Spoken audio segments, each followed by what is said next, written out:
which one of these is the one that we want to do, right? So we know that we wanted to raise our taxes efficiently as possible. We want to minimize our deadweight loss.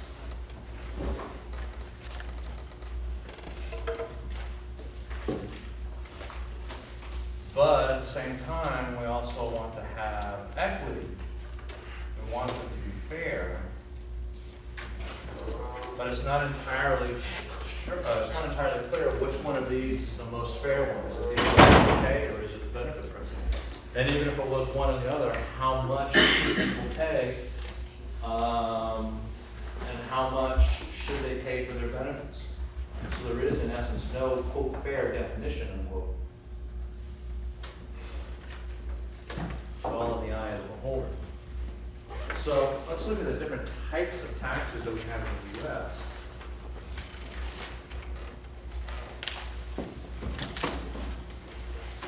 We have payroll taxes. These are taxes on earnings and wages.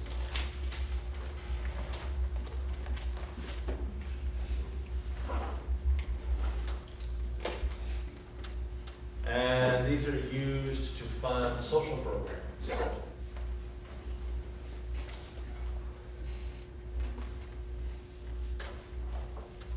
So this would be things like Social Security,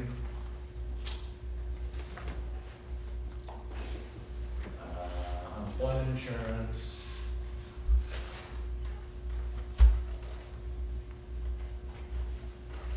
etc. We've got our income taxes.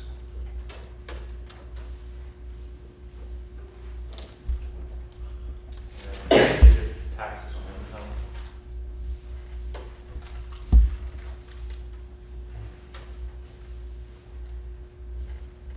Interest.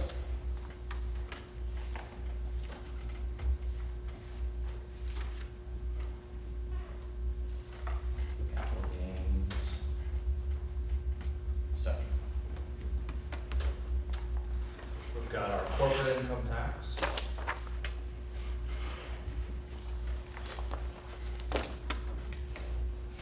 So these are taxes on corporate income. So in other words, the money that they're making.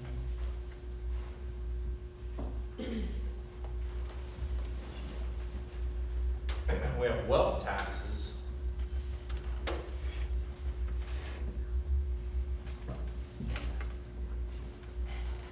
these are taxes paid on assets owned by people. So these could be things like state and local property taxes,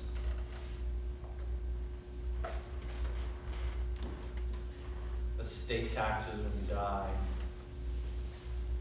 etc. And then we have our consumption tax.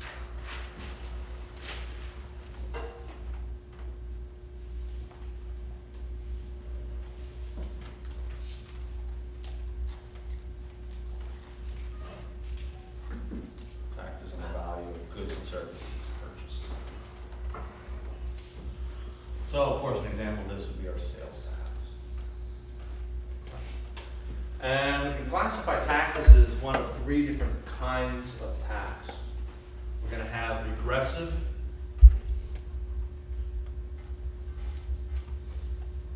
proportional,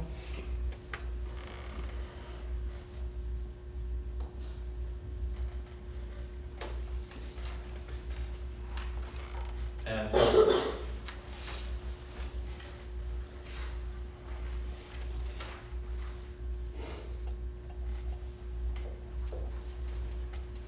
So with our regressive tax, as people earn more income, they are taxed a smaller amount, a smaller percentage of their income.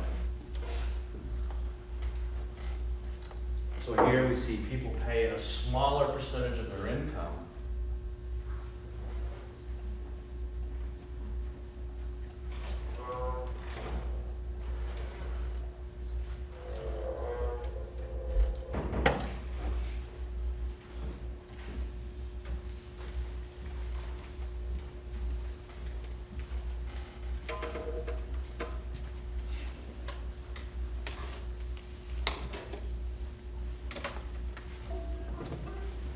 So if people pay a smaller percentage of their income in tax as their income goes up. Similarly, if their income goes down, they're going to pay a larger percentage of their income in tax.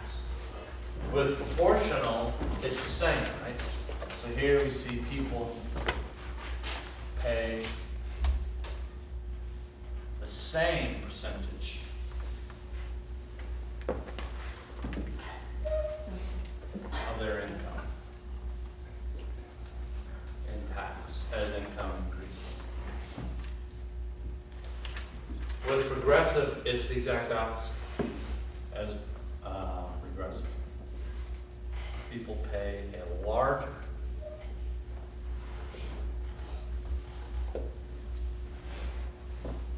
share of their income.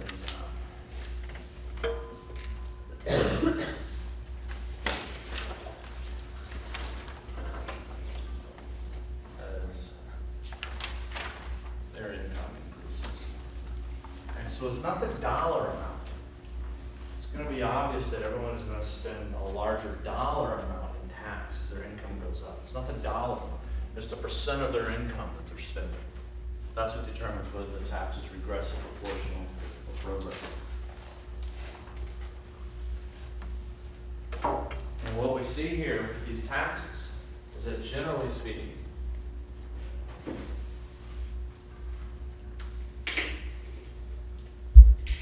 these payroll taxes are proportional. Our income taxes are progressive. Our consumption tax is regressive.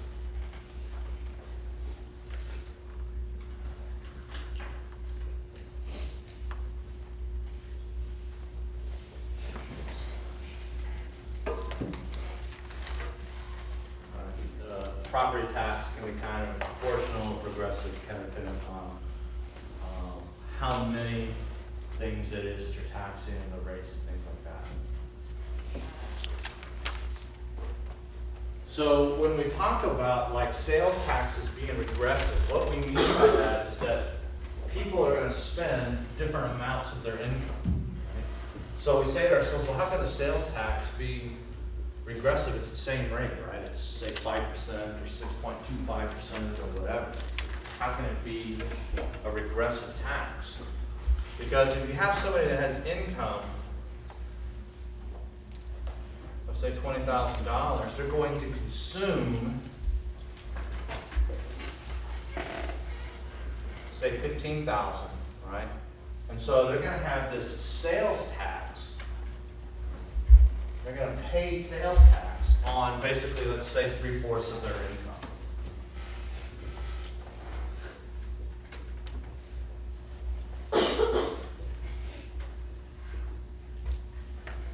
Because they're spending $15,000 of the $20,000 worth of income that they earn. But you have somebody else who has an income of, say, $200,000.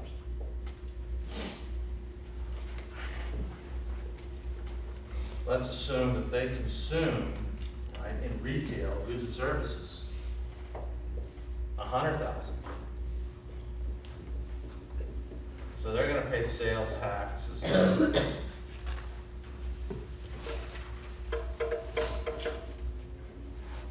half of their income.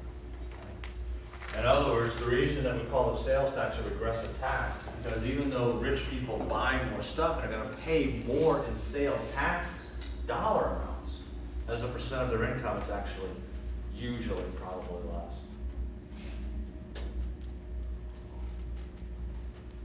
So let's look at some important things here that we're looking at with these taxes, especially when it comes to these progressive taxes and income taxes.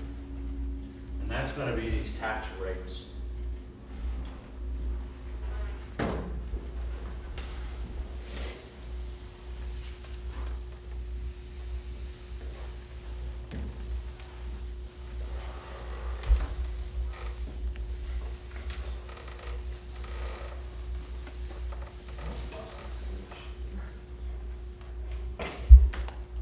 So there's two important concepts here. One is marginal tax rates.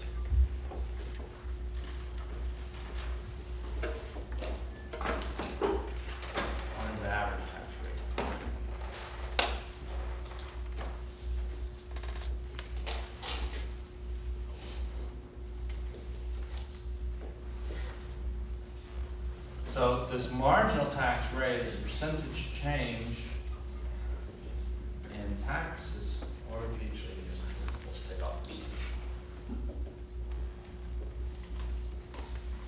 Change in taxes paid from some change in income. Our average tax rate here is just going to be tax paid divided by year. So these marginal tax rates tell us how much additional tax we're going to pay based upon our income.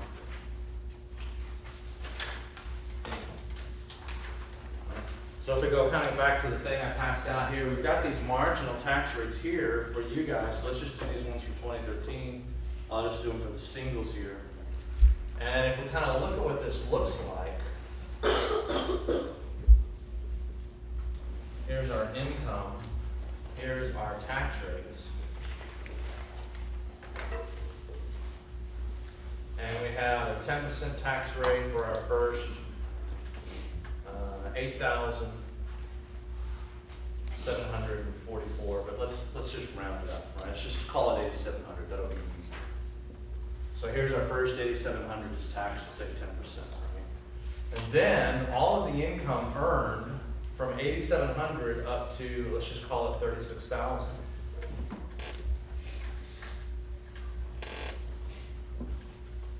Is taxed at this rate of 15%. All of the income earned above 36,000 up to, we're just going to call it 86,000. Is taxed at this 25% rate. All of the income from 86,000 up until, we're just going to call it 180.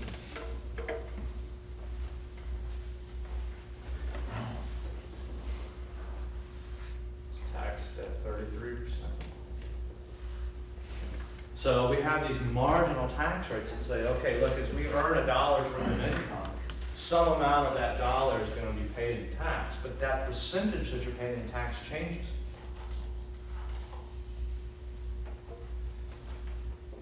So let's assume that we made, say, $90,000 and you're single, and we wanted to know how much you're going to pay in tax.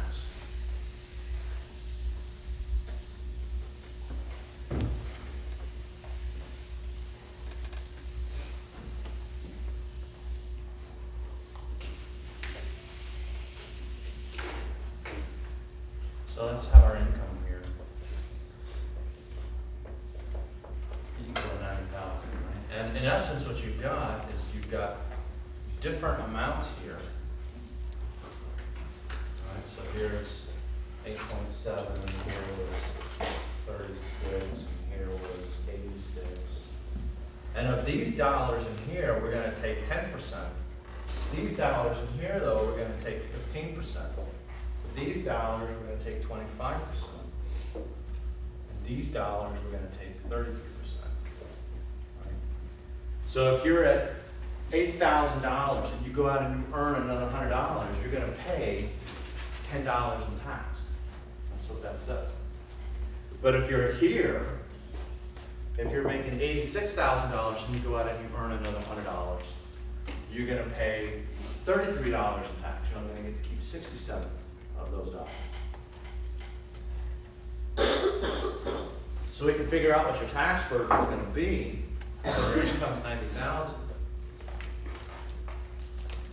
Here's what your tax bill is. So you're going to pay 10% on your first 8,700. You're going to pay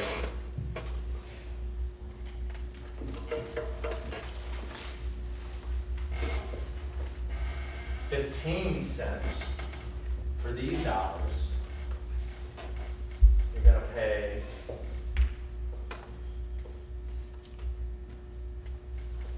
$0.25 on these dollars, right? 86,000 minus 36,000. And you're going to pay 33 cents for every dollar here that you earn. 90,000 minus 86,000. Right? And now you can see why I kind of left off all of them, 1.4, et cetera, whatever. Because the difference here between 86 and 36 is 50,000. So we have $50,000 in income here, subject to this. We've got 4,000 here.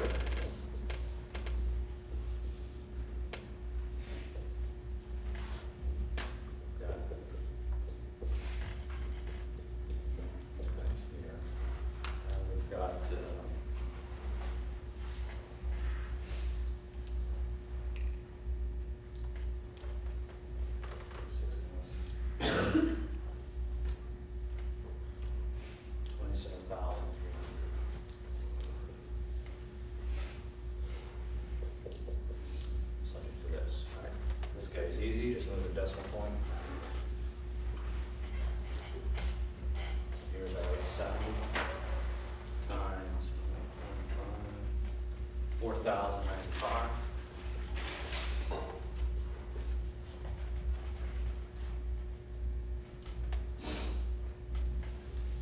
$12,500.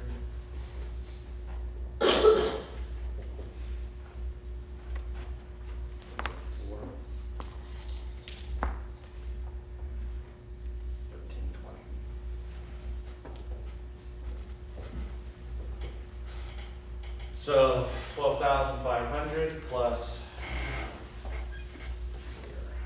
we've got 870 plus 4,095 plus 12,500 plus 1,320. So we're going to pay 18,000.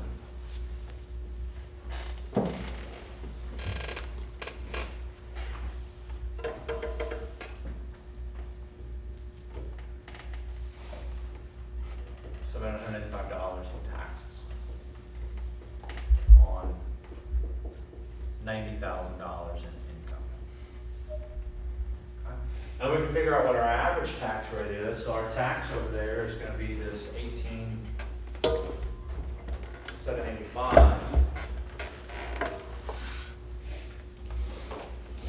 divided by 90.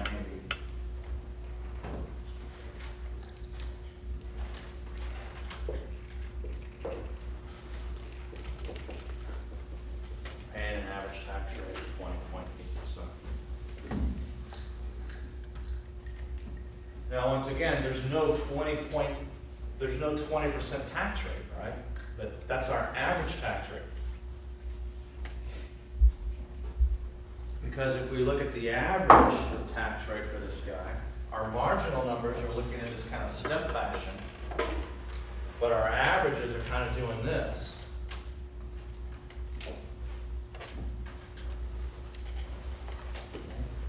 Because we have some numbers being taxed at 10%, you've got some numbers taxed at 15, you've got some dollars taxed at 25, you've got some numbers taxed at 33. It's a weighted average, basically. And so you can see here, I mean, this kind of determines, or at least a lot of people believe that marginal tax rates determine whether you're going to work more. Because if you do additional work here, if they say, we want you to do some overtime, and so this goes to 91,000, you're going to earn an extra $1,000 in income, but you're going to pay $333 in taxes. You're only going to keep $667. If you're here, if you're at say 7,000, and they say, would you like to work overtime? And you say yes, and you earn an additional 1,000. So you earn 8,000. You're only going to pay 10%, right? So you're going to pay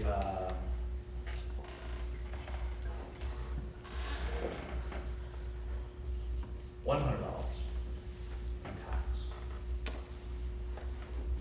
You get to keep 900 of those dollars, whereas here you're only keeping 667 of those dollars. So the idea is, well, does that make people, or does that incentivize people to not work as they get higher and higher and higher into these tax brackets? That's a question that people are still trying to figure out. Everyone agrees that the answer is yes, we just don't know what the number is. It's probably going to be different for different people. So at one point in time, Sweden had a marginal tax rate that was 102% by the time we added federal, state, and local taxes. So what does that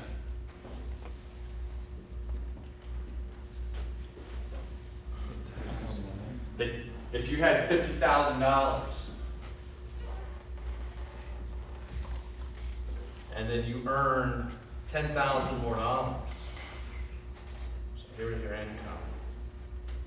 Here is your, you went from 50,000 to 60,000. Not only did they take all 10,000,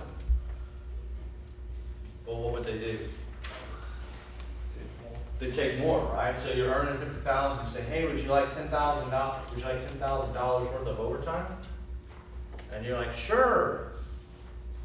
And so they say, okay, the tax rate is 102%. We're going to take all of the income that you earn from your overtime, plus we're going to take some of the money that you had before you even started working for the overtime.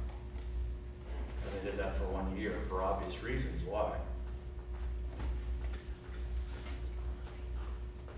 What did people do? Then people stopped working. They said, I'm not going to do that. And so, it was a disaster.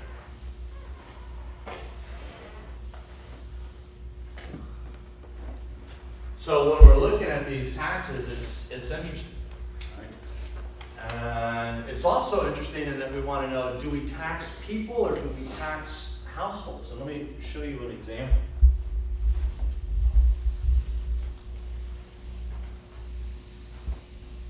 Because the units that we're taxing can have all kinds of different implications.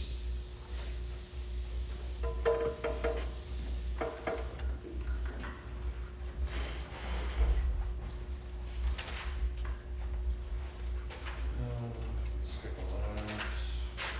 Let's skip over here.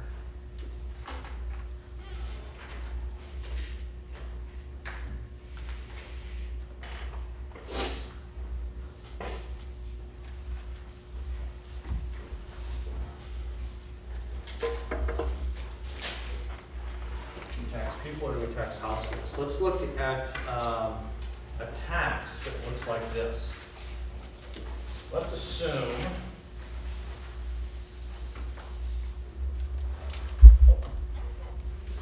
that it's 10%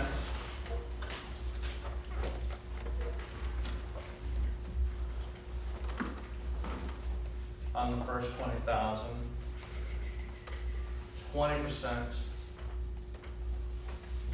from 20,000, 50,000, it's 30%.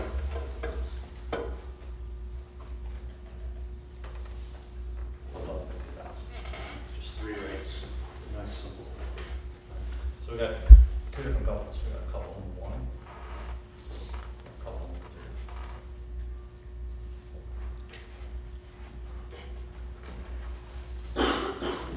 Donald and Elena. We've got Bill and Ellen. Right. So let's look at their income. All right, Donald makes $80,000.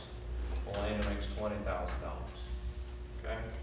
Bill makes $50,000. Hillary makes $50,000. If we tax them individually, okay, Donald, your first 20,000 is taxed at 10%, your money from 20 to 50 is taxed at 20%, your money above 50 is taxed at 30%. And we do the formula that we just did. If we look at this on an individual,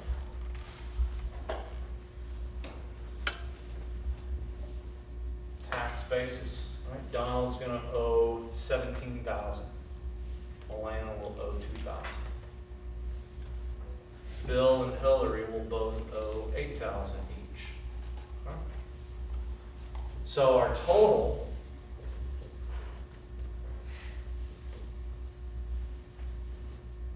family tax, if we do it this way, 19,000, 16,000. If we tax the household,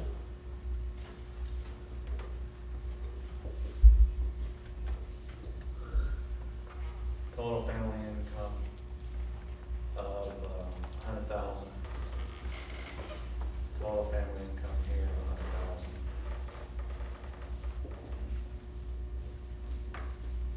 Family tax 23,000. 23,000.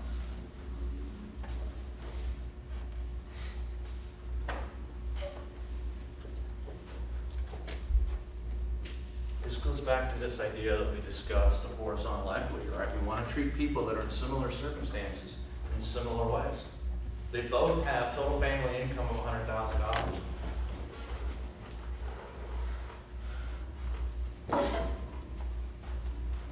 If we tax them as a family, they're both paying 23.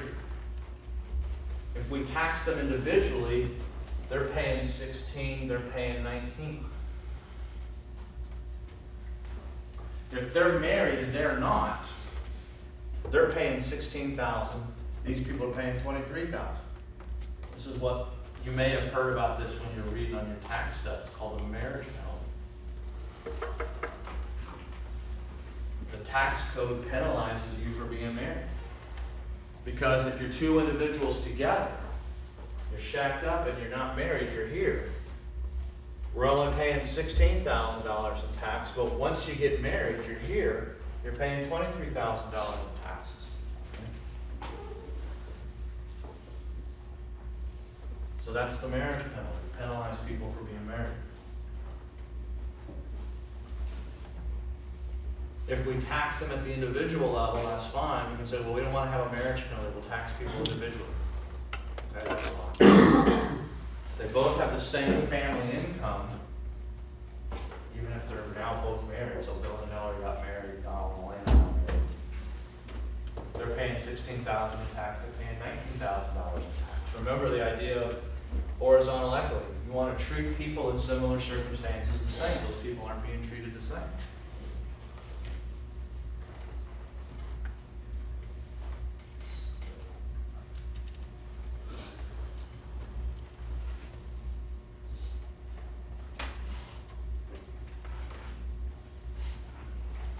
Why do we have this problem? Why are we having these different taxes here? Why are these numbers larger than these numbers?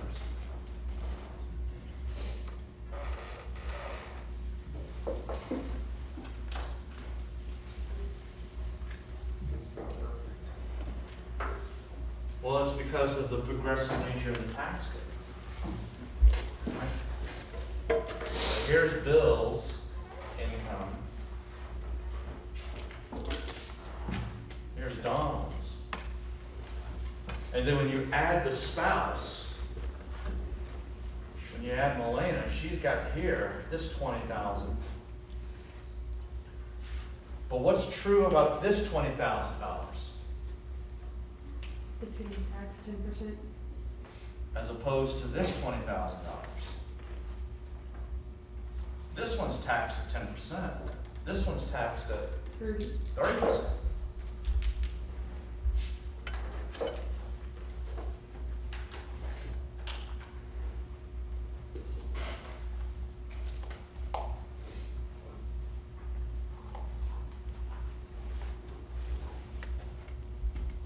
How would you fix this? Do you want to penalize people for being married? Does that make sense? No. There's no, right? I mean, society should not encourage people to just shack up, right? I mean, does that make sense? I mean, are we that morally degenerate that we've gotten to the point where it doesn't matter?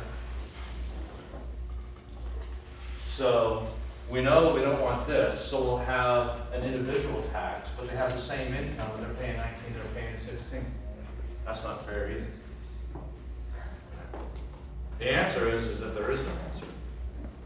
cannot devise a perfect tax system. Somebody's going to pay more, somebody's going to pay less. I mean, that's just the way that it is. But these are just kind of illustrates some of the problems that you have in developing a tax system. Do you want to penalize marriage?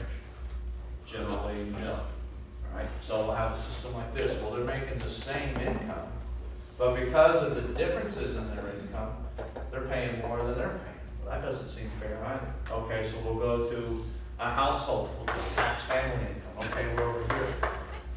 Well, that doesn't seem fair because if these people don't get married, then they would only pay $16,000 in taxes rather than $23,000. And if these people don't get married, they'd only pay $19,000 rather than $23,000. There is no perfect solution.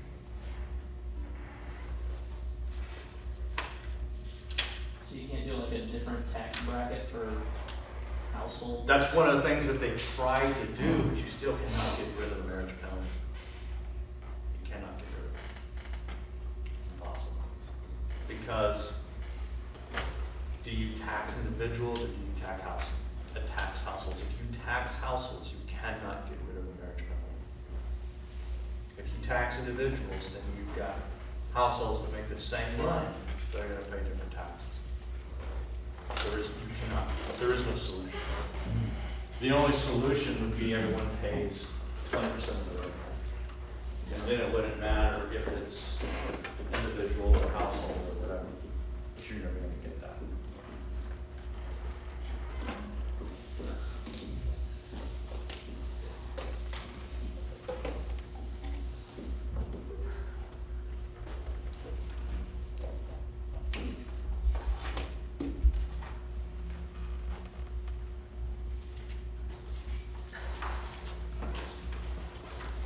So when we're looking at fiscal policy,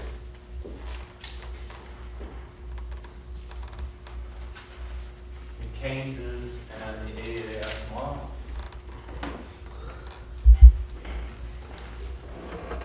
we're looking at things like changes in taxes,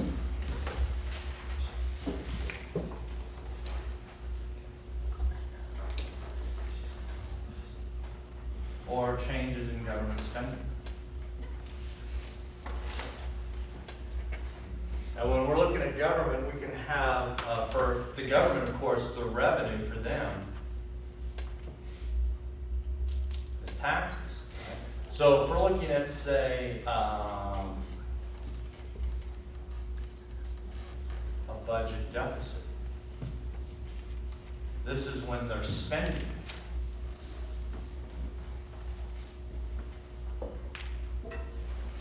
is greater than government revenues. But they can also have a budget surplus. This would be when government spending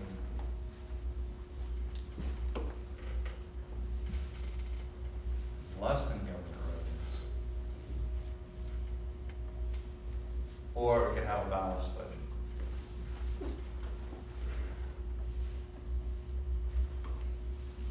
So here's government spending.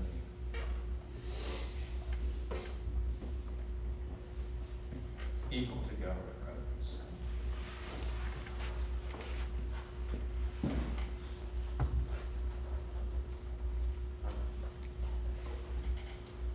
And if you look at the national debt,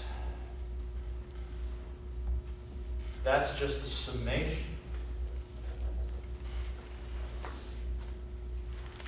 of all of these government deficits and surpluses.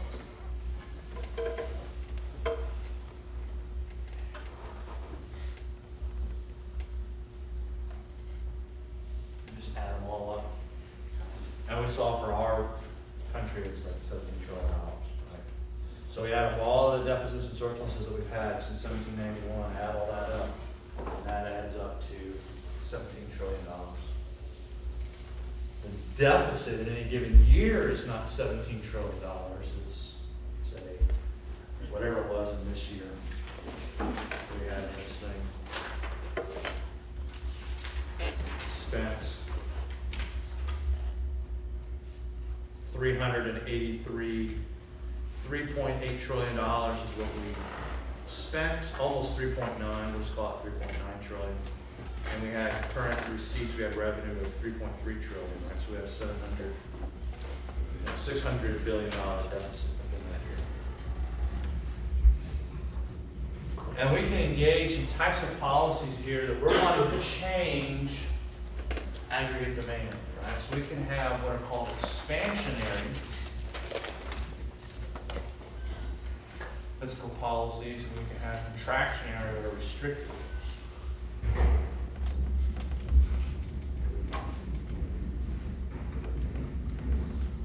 Fiscal policy. So with our expansionary fiscal policy here, we're seeing a decrease in taxes or an increase in government spending.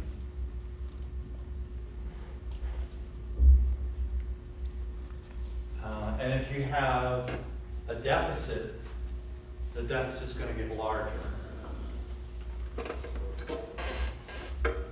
Or if you have a surplus, what would happen to the surplus? It would get smaller. Right? Our contractionary fiscal policy is the exact opposite. Here you're looking at, say, increases in taxes or decreases in government spending. So that if you have a deficit, it would shrink, or if you have a surplus, it would grow.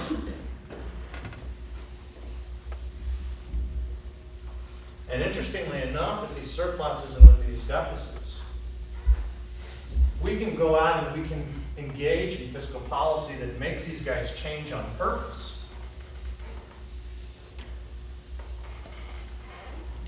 We can have what's called discretionary fiscal policy.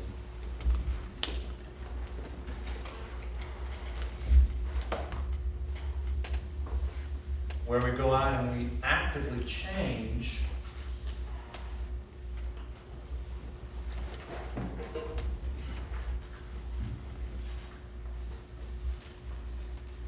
taxes or government spending.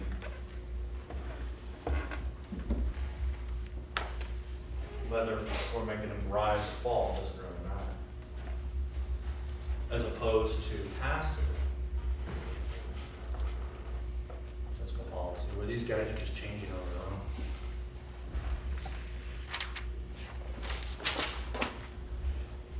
Now, what do we mean by this? Let's go all the way back to our business cycle. So here is time. Here is real GDP, all right? So GDP doing something kind of like this. And we know what's happening here between time T1 and T2. What's occurring here? Real GDP is falling. What do we call that guy? We call him a recession. So we know between this time period we've got a recession. What's happening to employment? Not unemployment, employment. Goes down. We're seeing unemployment go up. So if employment's going down, what's happening to tax revenue? It goes down. So we're seeing taxes fall. If unemployment's going up, and so there's more people not working, there's more people needing welfare, there's more people needing food stamps, etc. What's happening to government spending? It's going up, right? So, ceteris paribus, keeping everything else constant, what should happen to the deficit between time 1 and time 2? It goes up, right? So if we have a deficit, it's going to get larger. If we had a surplus, it would get smaller. It would do that on its own. Right? You don't have to do anything to it. It will do that automatically. Similarly, between time T2 and T3, it's the exact opposite, right? There you've got an expansion. The economy's growing. Employment's increasing. Unemployment's going down. Well, if employment's going up, then taxes are going up. If unemployment's going down, then we're seeing government spending going down. So here, ceteris paribus, keeping everything else constant, you're seeing the deficit get smaller. Or if you have a surplus, it's getting larger. It's one of those two things. And this is where we have what's called automatic stabilizers come into play.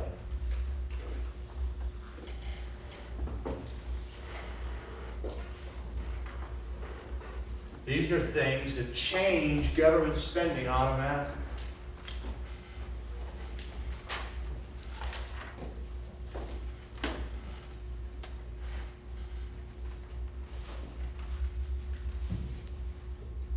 So these things automatically increase taxes or,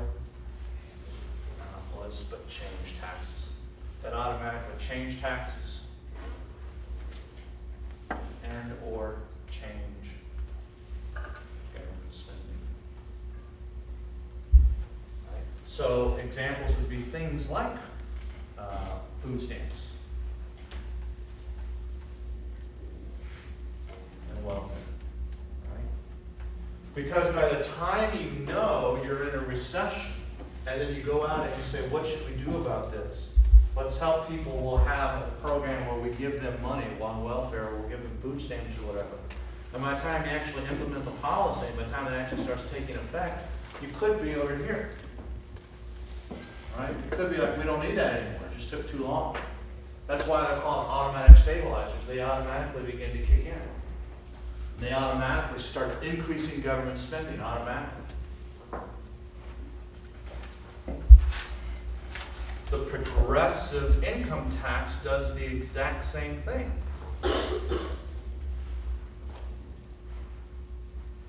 Because if people's income is $50,000,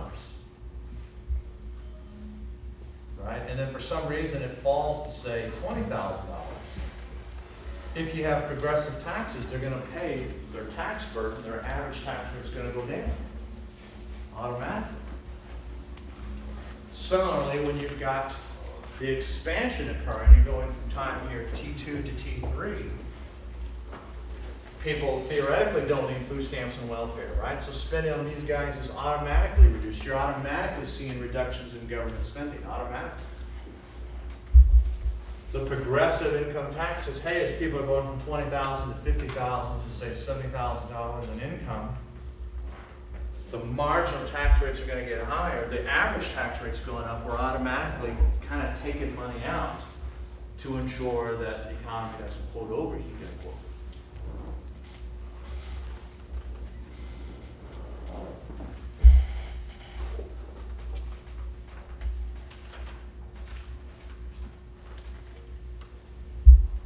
So you've got, in essence, three different views.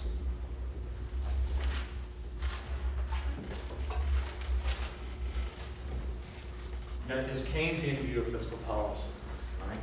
We have this new classical view of fiscal policy. And we have what's called the supply side view.